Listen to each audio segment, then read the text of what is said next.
For 45 centuries, the Great Pyramid of Giza has commanded the horizon.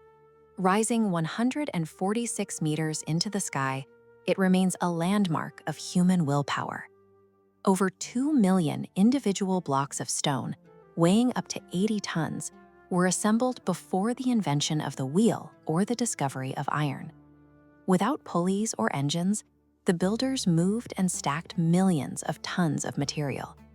This scale triggers a psychological response known as the sublime, a complex mixture of awe and a slight sense of terror at our own relative insignificance when faced with such magnitude. These stones represent a beautiful assertion of permanence. They force a confrontation with the perceived limits of early human intelligence and the depth of the ancient world. The perceived impossibility of the Great Pyramid has fueled centuries of unsupported speculation, ranging from alien architects to acoustic levitation. This diagram reveals the human scientific evolution behind the shape. The form emerged through centuries of trial and error, beginning with flat-roofed mastabas and progressing through stacked step pyramids before the architects perfected the smooth-sided monument. Pharaonic architecture relied on the systematic application of environmental mastery, statecraft, and the organized mobilization of a national workforce. Egyptian surveyors aligned the Great Pyramid to true north with a deviation of less than 1/20th of a single degree, achieved in an era without a fixed pole star. This was likely achieved using the simultaneous transit method. By waiting for two specific circumpolar stars in Ursa Major to stack vertically behind a plumb line, surveyors marked a line on the ground that pointed directly toward true north. The architects then applied a concept called the second to define the slope, measuring the horizontal Muon for every 1 cubit of vertical rise. They established a base of exactly 440 royal cubits and a height of 280 cubits.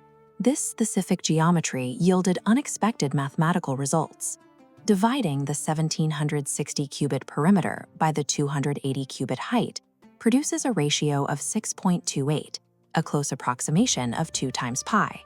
Similarly, dividing the slant height by half the base width results in 1.618, the golden ratio. The Egyptians did not require a theoretical framework for transcendental numbers. By locking these specific dimensions into the stone, they created a proportional system that allowed these universal constants to emerge naturally as a geometric consequence. Executing this design required a national supply chain. While core limestone was quarried locally, fine casing stone arrived from Tura, and 80-ton granite beams were transported 500 miles down the Nile from Aswan. Evidence has dismantled the myth of hulled of stones across endless desert sands. Paleoclimatology reveals that during the Old Kingdom, a high-water distributary known as the Khufu branch of the Nile flowed directly alongside the Giza Plateau. Hydraulic engineers exploited the annual river floods, carving feeder canals to float colossal blocks on barges. This allowed stones to be delivered directly to a sprawling harbor complex at the base of the construction site.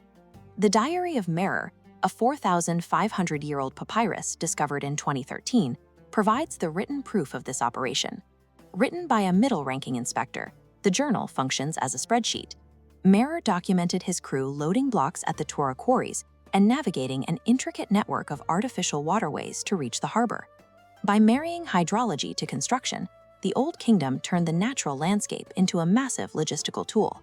The base of operations for this project was a 7-hectare settlement known as the Lost City of the Pyramids. Excavations here have replaced the depiction of a brutalized slave workforce with evidence of a highly organized urban center. The workforce consisted of skilled citizens and artisans divided into specialized units called files. These groups were state-supported and well cared for, paying their seasonal tax through labor. Zoo archaeologists have identified a diet of cattle and sheep funneled to the site.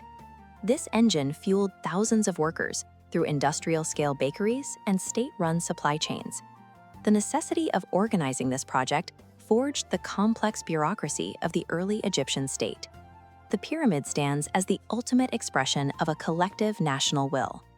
With physical excavations slowing to preserve monuments, subatomic physics is the new frontier of discovery. Cosmic muons rain continuously from space, passing through empty voids, but stopping when they strike dense material like solid limestone. By tracking these particles, Muon tomography creates a density map of the structure's interior. In 2017, this technique confirmed the existence of a massive hidden void suspended directly above the Grand Gallery. The Great Pyramid contains a complex array of suspended internal architecture, continuously surrendering new secrets. This search has moved to the Pyramid of Menkaure, specifically a mysterious, polished vertical notch of granite on its eastern face. This uncharacteristically smooth finish is highly reminiscent of known entrance corridors. In April 2026, researchers using radar and ultrasound conclusively identified two air-filled voids directly behind this polished facade, measuring several feet in height and width. Modern archaeology's focus has shifted to the delicate challenge of safely verifying these voids without causing irreversible damage to the monument. Even in our modern age of space travel and atomic science, humanity remains utterly captivated by these massive ancient structures. The Giza Plateau reveals a society capable of harnessing vast economic resources, deep intellectual insight, and a collective national will toward a single transcendent goal. It serves as a reminder that the greatest power of civilization is the ability of people to work together toward a vision larger than themselves.